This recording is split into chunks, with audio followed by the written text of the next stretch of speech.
So hello again, everyone, and welcome to the next in our series of lockdown webcasts that we're bringing you every day from Travel Weekly to keep you all connected. Now, I think we're going into week 11 of lockdown, so we've been working from home for a long time, but I'm delighted to be joined today by three travel agents right on the front line to give us their take on how they are faring. So I've got Sandra Corkin, who is the Managing Director of Oasis Travel over there in Northern Ireland. Hello, Sandra. Hello, Lucy. We've got Richard Slater, who's from Henbury Travel up in Macclesfield. Hi, Richard. Hi, Lucy. And finally, we've got Paul Waters, who is the Director of Premier Travel over there in East Anglia. So hello, Paul. Morning, Lucy. So thank you for joining me, everyone. As I said, it's been a number of weeks we've been in this situation now. So I thought first we'd just go round if we can, starting with you, Sandra. Just are things getting a little easier? Are you starting to see some light at the end of the tunnel? Yes, definitely. I think over the past sort of week or 10 days, first of all, we are seeing some of the operators that we were having difficulty getting refunds from. We're seeing some of those come back, which is just wonderful. So at the minute, sort of between people travelling between March and the end of June, we've managed to refund just over 60% of our customers. So we're delighted about that. So also then the thought of getting opened again, I know that in the UK it's going to be in the mainland, it's going to be June. So we're just waiting for confirmation from the government about when we can officially open, but we've started to make a lot of plans for reopening. So it's good to see the green shoots, and we've had more bookings last week than we've had since lockdown. So it's great, yeah. Okay, good to hear, Sandra. What about you, Richard? We should explain, Richard used to be a home worker, and then you opened a shop, and now I guess you're having to work from home again. So I opened my shop in January 2019 and did some homework, went back home, but because I'm fairly rural, everything was a bit slow and the internet connection wasn't great. So I came back into the shop about 3 weeks ago and behind locked doors. I brought one of my staff back off furlough now because of the admin. And we're opening on the 15th of June. Got screens in. We did a post on our Facebook page the other day about reopening and what the measures we were going to take, and got something like 89, 90 likes out of our 2,000 followers. So really positive, no comments that were negative. Over the last couple of weeks, we've had some new bookings. Well, in actual fact, we got a £12,000 booking from that post saying we're reopening, so that was good. That's positive. A lot more positive now than it was, say, 3 or 4 weeks ago. Yeah, well, so that's fantastic to hear. What about you, Paul? Obviously, you've got 23 branches, am I right? Yeah, correct. Yeah. What are your, or how's it been for you, and what are your plans for the future? I suppose it was. Our proudest moment probably is how we've had the ability to adapt and change so quickly. I think having 24 shops, which isn't huge, but turning the operation from 24 shops into working from home was a massive challenge. But our team did fantastically well at adapting and changing, especially with the sheer volume of changes and development that we've had in the industry, as we've all been having to deal with. It's been massive. But overall, they've been fantastic. And I suppose our proudest moments as well is taking the two key focuses, which has been our team, making sure that they've been supported well. We focus on their well-being as much as we possibly can, and also the customer as well, trying to deal with the customer the best way we possibly can too, because it's a challenging time. We're not used to dealing with so many cancellations, dealing with people wanting refunds, wanting refund credit notes, and just managing that on what is 70% less staff as well, because 70% of the workforce are actually furloughed. So overall, I think we've done fantastically well. And you're right, there is a bit of hope in the industry, that we have been seeing, I would say, drip feed of or drips of bookings coming through. Not massive numbers, but again, regular bookings coming through, which has been a positive. But I think the main thing also is balancing the customer's expectations, because we're trying to work with our industry partners, and we understand they're under a terrific amount of pressure. to obviously get refunds back. And obviously we're trying to get the refund back for our customer to do as good a customer service job as we possibly can. And so that's been a challenge too, because, you know, we're obviously putting pressure on for refunds, but equally mindful that the tour operator out there are up against it too. And are you finding, like, sorry to interrupt, Paul, but you know, Sandra was saying in the last couple of weeks, actually, she's found that they've perhaps been paying up a bit more readily. Is that, have you found that it's got better as the weeks have gone on? And I'm sure everybody was in real disarray and initially, but are you starting to get the money back now to pay it back to your customers? Yeah, we are, and I think everyone's processes are improving, and I think that's probably one of the biggest challenges for the tour operators to start with as well. They had to go from obviously working from offices and into home working and get new processes set up to be able to get the refunds coming through. So it hit everybody really hard. But yeah, I agree that there is now better processes in place and more refunds coming through more regularly.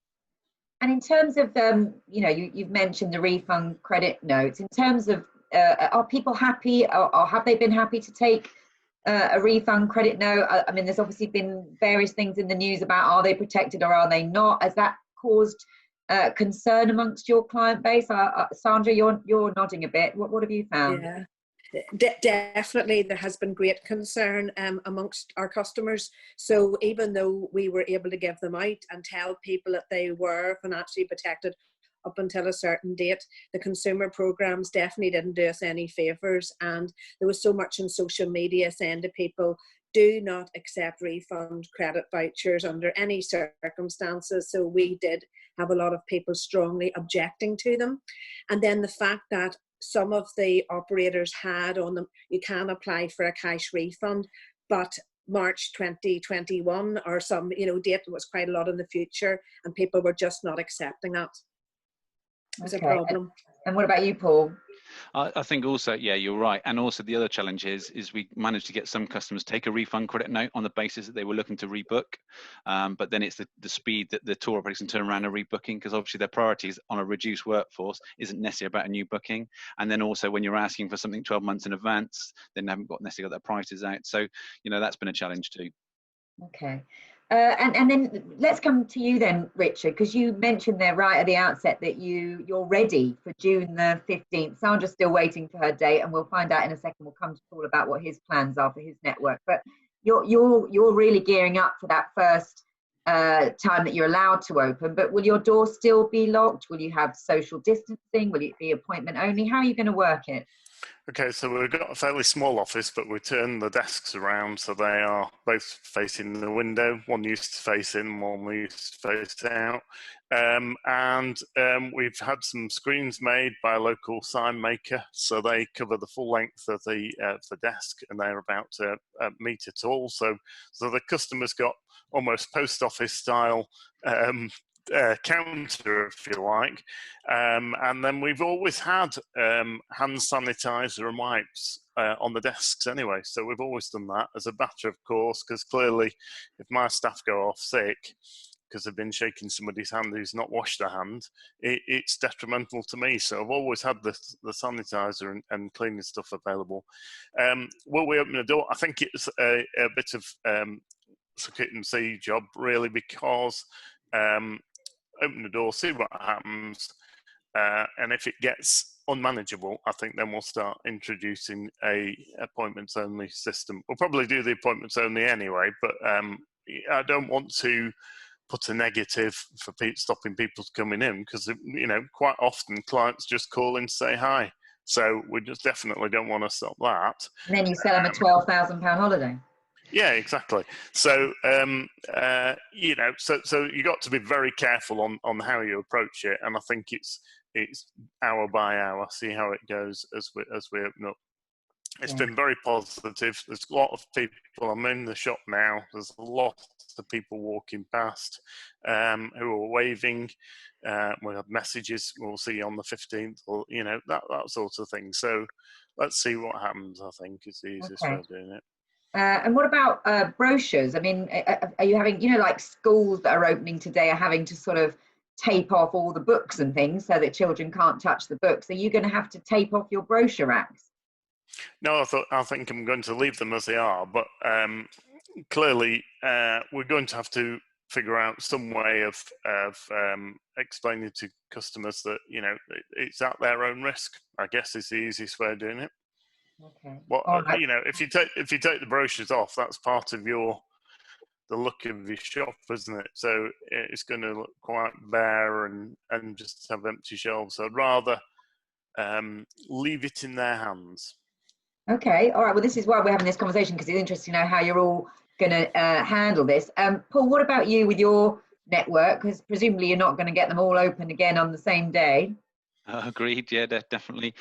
We started talking to the team probably about 3 weeks ago. So we've involved the people that are working from the outset, just to sort of plant the seed that we may well be looking to open up, what their concerns might well be about opening up, and also to get their ideas on how we can change, because each shop is a different size, a different shape. So each one has its own challenge. So we've now come up with well, I'm actually looking at it here just in front of me. So we've got about 8 phases that potentially will run concurrently. There's no great rush to be open on the 15th of June. I suppose our main paramount thing is the safety of the staff, and then obviously the customers coming through. But you know, we'll start trialing it. Will you have some open on the 5th? Will some try to open, do you think, or you just still? We're working towards some maybe looking to open on the 15th of June. So we've got some staff that are actually starting to work from the branch. Just to sort of see the measures we're putting in place, how they work, how the branches flow, tell us what we're hopefully getting right, and any things that we may not have done. We've done an extensive risk assessment as well that has obviously been sent out to staff as well, and also out of interest, what is their feeling? I mean, are they, you know, are mostly wanting to get back to work, or are some still? I guess there's some who've got childcare concerns. I mean, there's different issues, isn't there, at play here? Not everyone can just come straight back if they want to. Yeah, so we've had to send out a whole sort of survey to sort of see what staff situations they're in, because like you're right, you know, if you've got childcare issues. So, and again, we don't envisage that we'll need all of our staff back, even if we do start to open those branches. I mean, because it's going to be down to business needs. I mean, if there isn't the business need for more staff to come back, then we won't bring more staff back as yet, because we've still got the furlough scheme, which we've been using extensively, and we can continue using. Obviously, you know, we know the changes that are afoot there, but we'll continue using that wherever we can.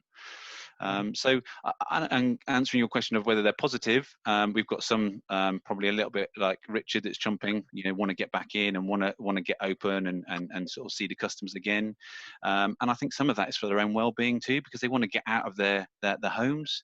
The reason why they work as a retailer as well, that they like dealing with people face to face. They've maybe got other challenges at home with, you know, whether it's, you know, dealing with all working off a dining room table or those sort of challenges. So I think that's one of the reasons why they want to get back and working. Okay. All right. Really interesting to hear. Sandra, I know you haven't got a date yet, but you said at the outset there that you were making plans. So what's your sort of idea of how this will, because you've got 6 branches, is that right? Yes, we have 6 branches, and I think, like everybody says, it's kind of not like an on-off switch. So it's not going to be like we're going to be given a date for opening and everybody goes back to work and things are as normal. So we've also sent out a staff survey, because we also know that whenever people have been at home for quite a while, that maybe people might like the idea and maybe be looking for reduced hours. So before we decide on the phased approach to returning to work, because obviously we're going to bring people back in stages and still take advantage of the furloughing programme as far as we can. You know, we want to see who is available to come back, and if anybody wants any changes to their existing contracts before we make the final decisions. So we're doing that this week. Okay. And in terms of the sort of physical things, Richard talked about, you know, creating a kind of post office style counter. Yes.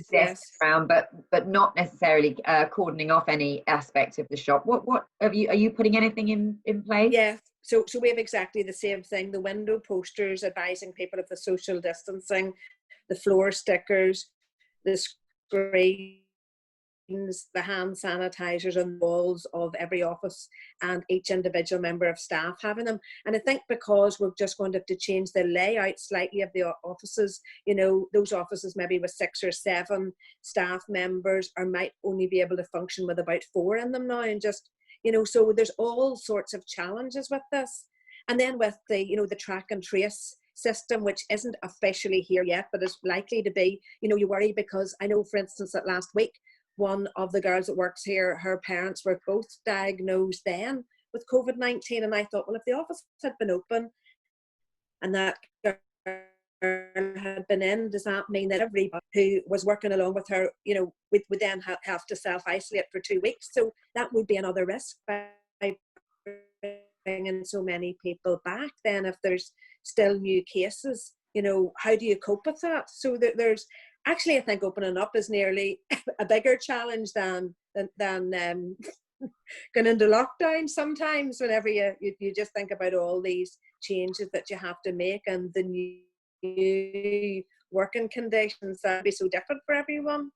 But we will be encouraging our customers, the Zoom calls, the appointments, the emails, but we also want to make sure that we've got so many of our refunds done, because we didn't want just to open up and then have one person after another calling in looking for refunds. We wanted to focus on sales whenever we open up, really strongly do that and make sure that any non-sales tasks are taken away from those working on the counter.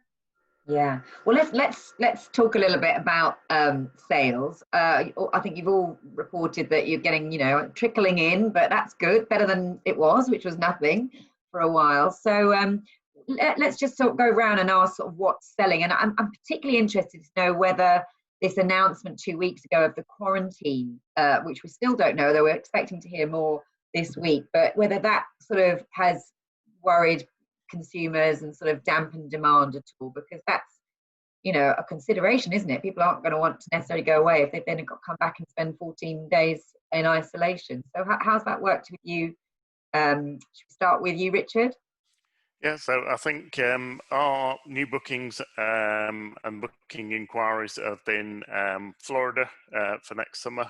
We've got clients at the minute looking at Mexico for July summer holidays. We've done a number of bookings for the Algarve Easter. So this is all for 2021. Yeah. Nothing really for 2020, but of how these are going to work.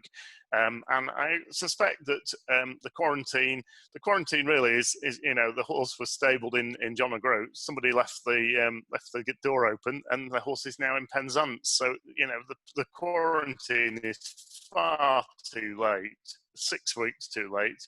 And I think Priti Patel will, over the next few days, make some announcement about it being for a very short period of time. She must be under so much pressure from the tour operators and airlines that it's quite a ridiculous scheme to put out at this stage. If we'd done it 6 weeks ago, it's a different kettle of fish altogether. So I think people are gearing up. We've certainly got a list of people who want us to call them when they're going to get free rein, if you like, so they can go on holiday. I think there'll be maybe 50% of those that go, well, actually, we've had a rethink and we're not wanting to do something straight away.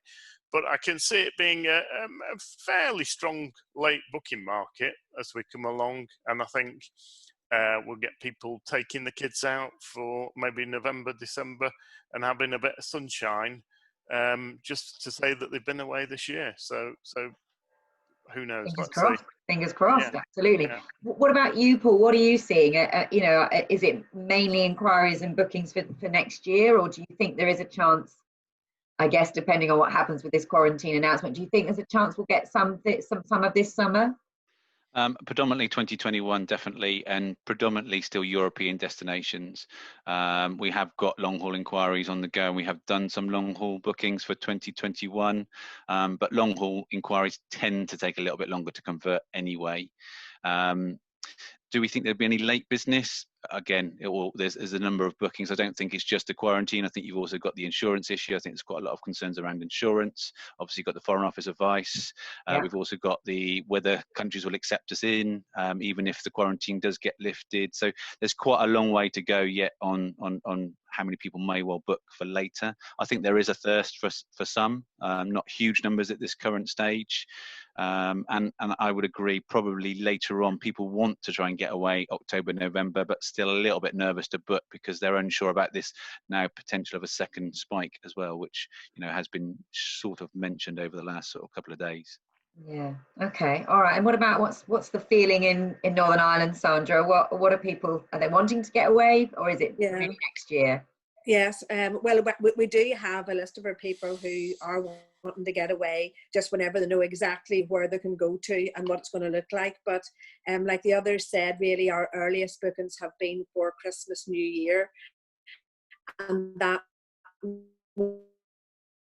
was Caribbean cruise, really amazing around for sort of December and January. And then our bookings between January and March departures next year be sort of summer, Caribbean, Mexico, Florida, and Europe. So it's been a real mix of stuff. There hasn't been anything that's really stood out.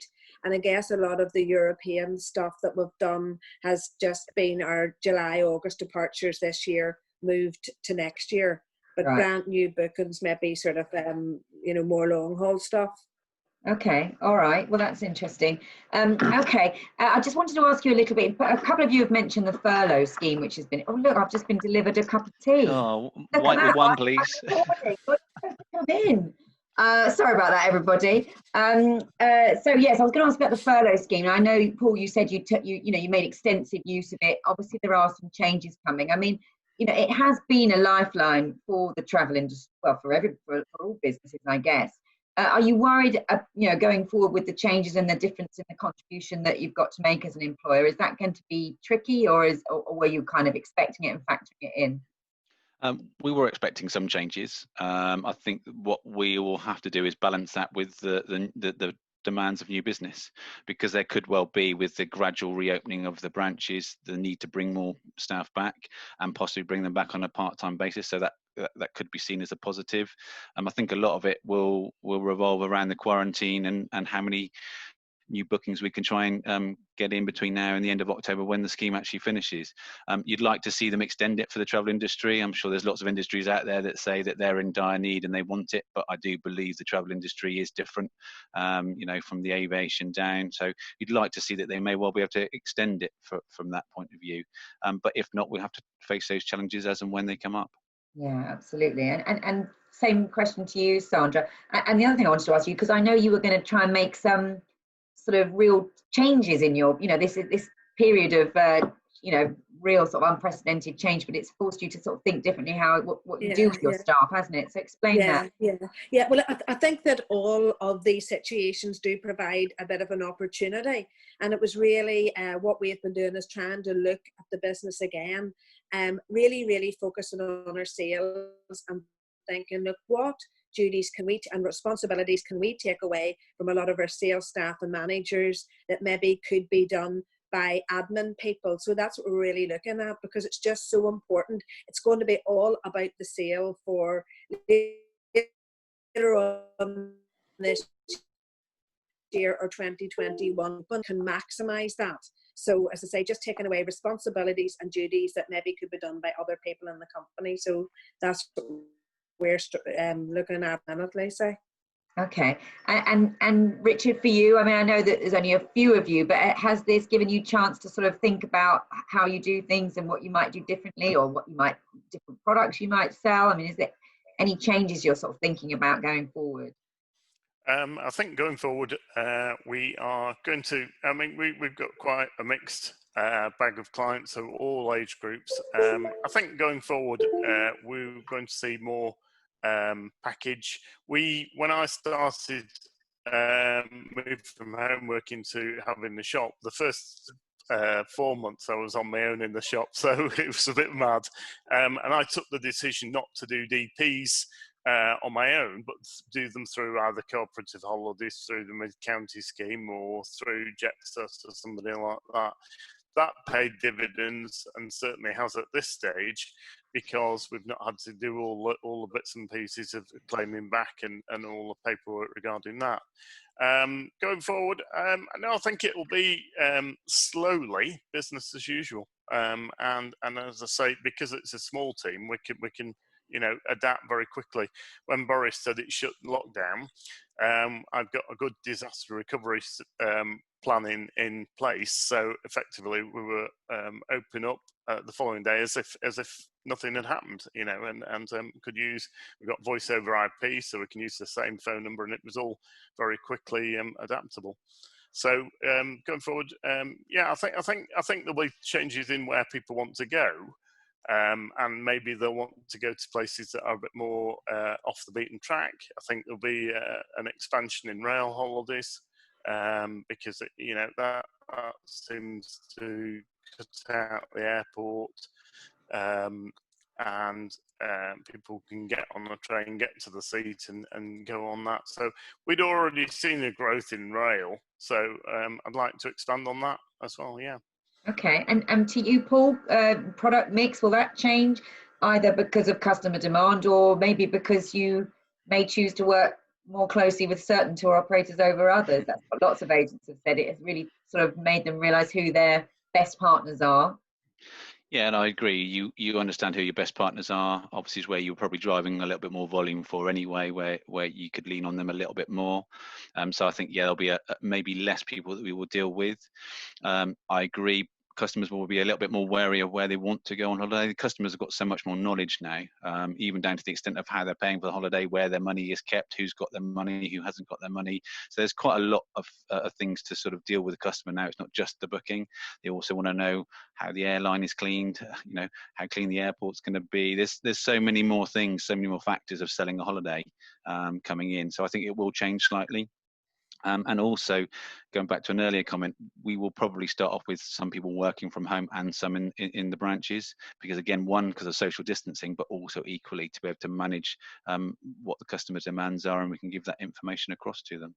Yeah, I mean, there is some people saying that, to your point, Paul, about this being even more complex, the sale of a holiday, that the travel agent will become even more important, actually. People who may have had their fingers burned by booking online and not being able to speak to somebody. So do you think, I know we're still in the midst of it, but do you sort of foresee a strong future for travel agents who are really good at customer service and looking after their clients?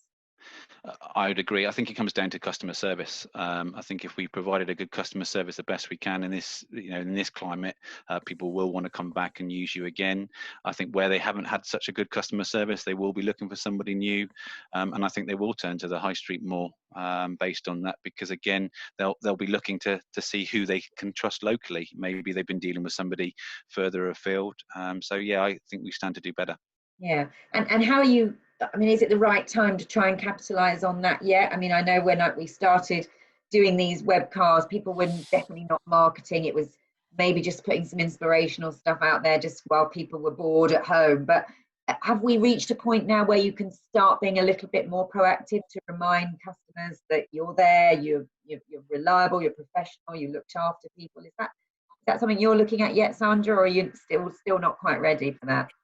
No, we definitely are, and we put out an Instagram sort of last week a chart on where we were based with people, and but we just didn't want to be overly confident, just in case people were coming back and said, "Well, my holiday's not sorted yet." So we sort of thought maybe in about another week, I'd like to get to the over 70% with refunds and sorting people out, and then I think we could confidently go forward and say, look, but I really do think it is time to tell everybody and make sure that we do blow our own trumpets and remind people of the enormous amount of work that we have put in to helping people and sorting them out, and that during the whole time that we have been at the other end of the phone, ready to talk to people, communicate with them and let them know what's happening.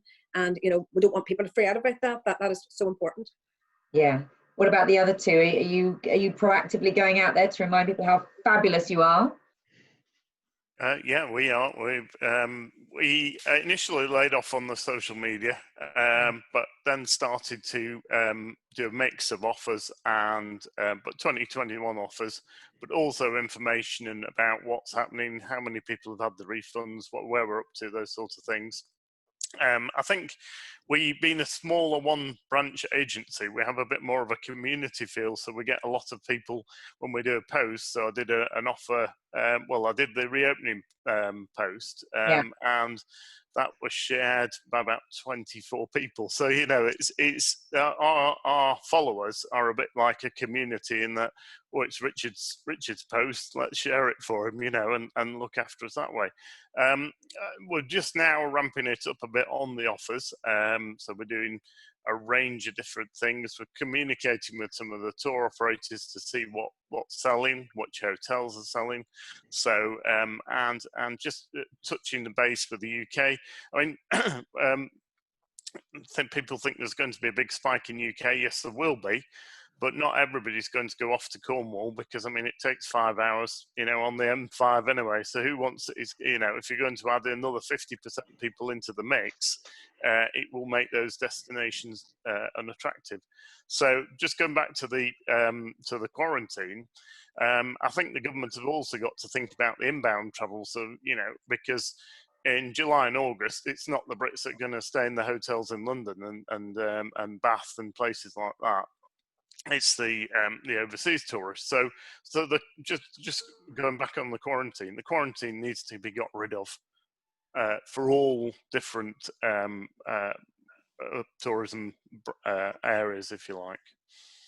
Okay, all right, and then let's let Paul have the final word, because I'm conscious of time.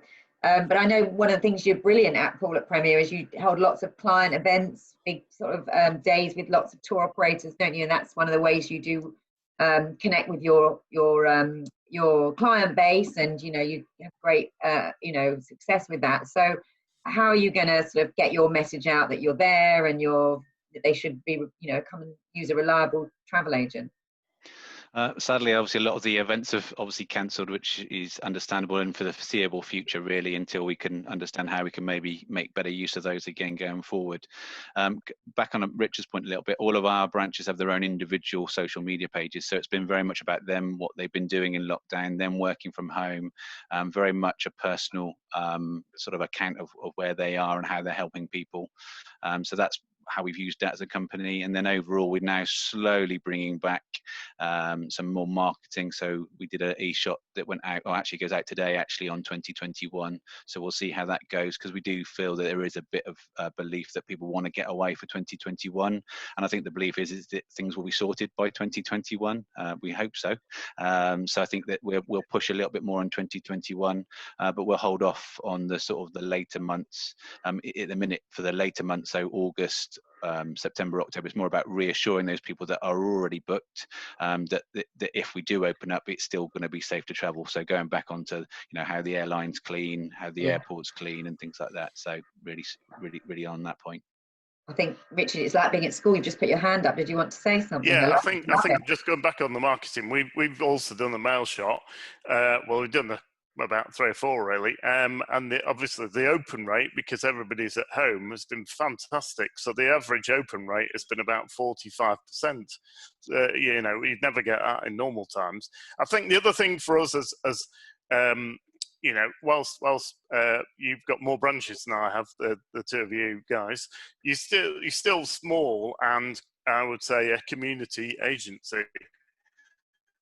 And I think the thing with us 3 is that our customers have been able to talk to us throughout the situation on the telephone, whereas the largest agencies you've either had to email them, or with a certain blue one, you've just not been able to get in touch with them at all. So I think we'll find that more people will come and go, well, you know, I couldn't get hold of those guys, so we'll try this little fella here, because he seemed to have been putting out a really positive message, and there's lots of interaction on his pages and things like that. So that could be a bit of a turning point. Yes, I think the travel agent will be strong, but I think the smaller independents will get hopefully a really nice boost.